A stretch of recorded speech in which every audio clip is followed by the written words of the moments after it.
আজ বাজারে কাজ করতে করতে দেরি হয়ে গেল, তার উপর হঠাৎ করে এখন বৃষ্টি হচ্ছে। এদিকে শুনেছি আমি এই জায়গাটাও খুব একটা ভালো নয়। কি জানি, তাড়াতাড়ি এখন বাড়ি যেতে পারলেই বাঁচি।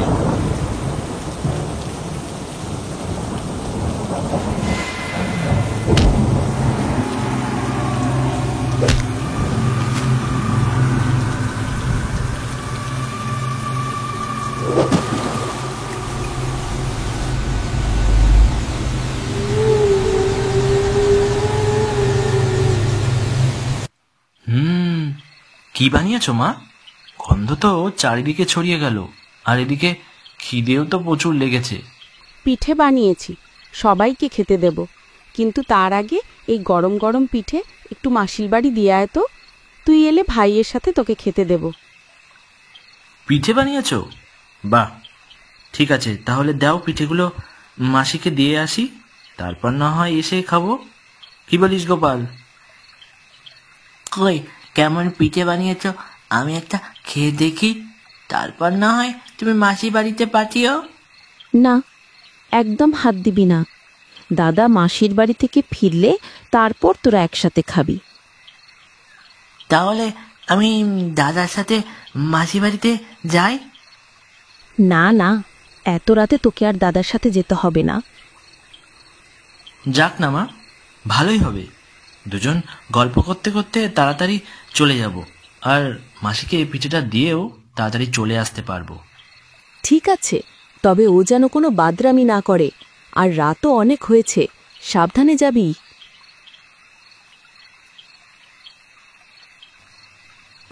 আচ্ছা দাদা, তুই ওই শহরে অনেক ভালো ভালো খাবার খাস বল? তাহলে এবার যখন শহর থেকে আসবি আমার জন্য খাবার আনবি তো? নিয়ে আসবো, এখন তুই তাড়াতাড়ি পা চালা। হে দাদা, আমাকে একটা পিঠে দে না, একটা পিঠে খাই। না, এখন না, আগে মাসি বাড়িতে এই পিঠেগুলো দিয়ে আসি, তারপর বাড়িতে গিয়ে খাবি। বাড়িতে মাকে বললাম, মাও একটা দিল না। তুই একটা দে, আমি মাকে বলবো না, আমি একটাই খাবো, দে না। নে, একটাই নিবি, আর হ্যাঁ, মাসি বাড়ি গিয়ে কিন্তু আর একটাও চাইবি না, নইলে কিন্তু আমি আর তোকে কোথাও নিয়ে যাব না।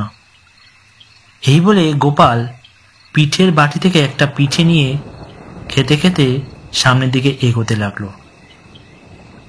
কিছু দূর চুপচাপ হেঁটে যাওয়ার পর গোপাল কোনো কথা বলছে না দেখে সঞ্জয় দাঁড়িয়ে পড়ে এবং পাশে ফিরে দেখে গোপালকে কোথাও দেখা যাচ্ছে না। গোপালকে দেখতে না পেয়ে সঞ্জয় বলে, কিরে, কোথায় লুকালি তুই? এরকম করলে কিন্তু তোকে আর কোথাও নিয়ে যাব না, তাড়াতাড়ি সামনে আয় বলছি, এখন কিন্তু অনেক রাত হয়েছে। দাদা, দাদা,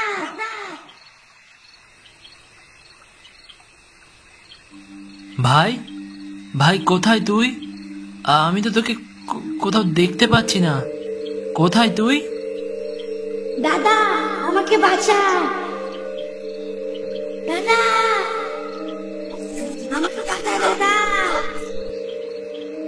কি হচ্ছে এসব আমার সাথে? এই তো ভাইকে দেখলাম, এখন আর দেখতে পাচ্ছি না কেন? ভাই, ভাই তুই কোথায়? আমার ডাক শুনতে পাচ্ছিস? ভাই, এদিকে তো শেয়াল ডাকছে। ভাই তো শেয়ালে খুব ভয় পায়। ভাই, ভাই ভয় পাস না, আমি আছি দাদা, ভাই। আমাকে বাঁচা। কোথায় ভাই? আমার ডাক শুনতে পাচ্ছিস? ভাই, গোপু, কোথায় তুই? কি হচ্ছে আমার সাথে? আমি কি করব এখন? তো ভাইকে ছাড়া বাড়িতে গেলে মা তো আমাকে মেরে ফেলবে। না না, মা যতই বকুক, বাড়িতে গিয়ে আমাকে মাকে খবর দিতেই হবে। এই বলে সঞ্জয় মাসি বাড়িতে না গিয়ে বাড়ির দিকে এগোচ্ছিল। ঠিক তখন পেছন থেকে হঠাৎ, সঞ্জয়, সঞ্জয়। এ কথা শুনে সঞ্জয় পেছনে তাকিয়ে বলে ওঠে, এ কি, ইয়ে তো আমার ভাই গোপাল নয়? কে তুই? আমাকে চিনতে পারলি না?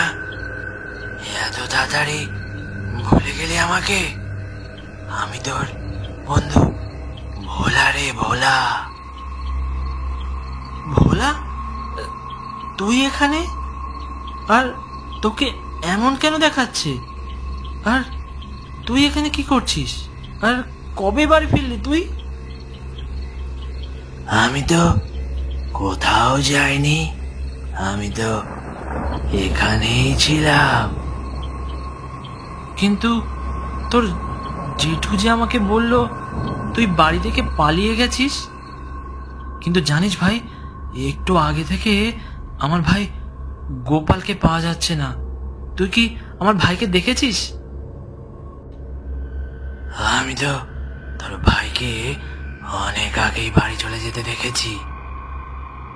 একথা শুনে সঞ্জয় বলে, কখন? তাহলে তো আমাকে এক্ষুনি বাড়ি যেতে হবে। দাঁড়া, তোর সাথে কিছু কথা আছে। না না ভাই, তোর সাথে আমি সকালে কথা বলবো, এখন আমাকে বাড়িতে যেতেই হবে। বললাম তো তোর ভাই বাড়িতে আছে, তুই আয় আমার সাথে এদিকে, তোর সাথে কিছু কথা আছে আমার। জানিস তো, মা চলে গেল, আমার আর কেউ রইল না রে। উত্তরে সঞ্জয় বলে, তোর মা তো মারা গেছে। না, ওই জেঠিমা আমার মাকে মেরে ফেলেছে, যেভাবে আমাকে মেরেছে। মানে কি বলছিস তুই? তুই মারা গেছিস মানে? হ্যাঁ, সেদিন রাতে আমি ঘুমাচ্ছিলাম, আর জেঠু আমার ঘরে এসে বালিশ চাপা দিয়ে আমাকে মেরে ফেললো, আর তারপর আমার লাশটা ঘরের পাশে থাকা ওই কুয়োতে ফেলে দিল। শুধুমাত্র আমার আমার নামে সম্পত্তির লোভের জন্য আমাকে মেরে ফেললো ওরা। এটা শুনে সঞ্জয় বুঝতে পারলো ভোলা আর বেঁচে নেই। তাই সে ভয়ে এক পা দুপা করে পেছন দিকে হাঁটতে লাগলো এবং পালানোর চেষ্টা করছিল। এটা বুঝতে পেরে ভোলা বলে, পালাস না ভাই, শেষে কিন্তু তাহলে তোর ভাই গোপালকেও। না না, আমার ভাইকে তুই কিছু করবি না, আমি পালাচ্ছি না, আমি পালাচ্ছি না। তোর ভাই তো বাড়িতেই আছে, আমি তোর ভাইকে কিছু করিনি। আমি তো তোর বাড়ি থেকে তোর ভাই সেজে তোর সাথেই আসলাম। চল ভাই, আমার সাথে চল, তোকেও তোকেও মরতে হবে ভাই, নইলে তুই ছাড়া যে আমার আর কেউ নেই। এই বলে ভোলা সঞ্জয়কে মারতে যাচ্ছিল। ঠিক তখনই সঞ্জয় ওকে বলে, তোর মা, তোর তোর মাকে তো মুক্তি দিতে হবে। আগে কাকিমার মুক্তির ব্যবস্থা করি, তারপর তোর সাথে আমি যাব, কথা দিচ্ছি।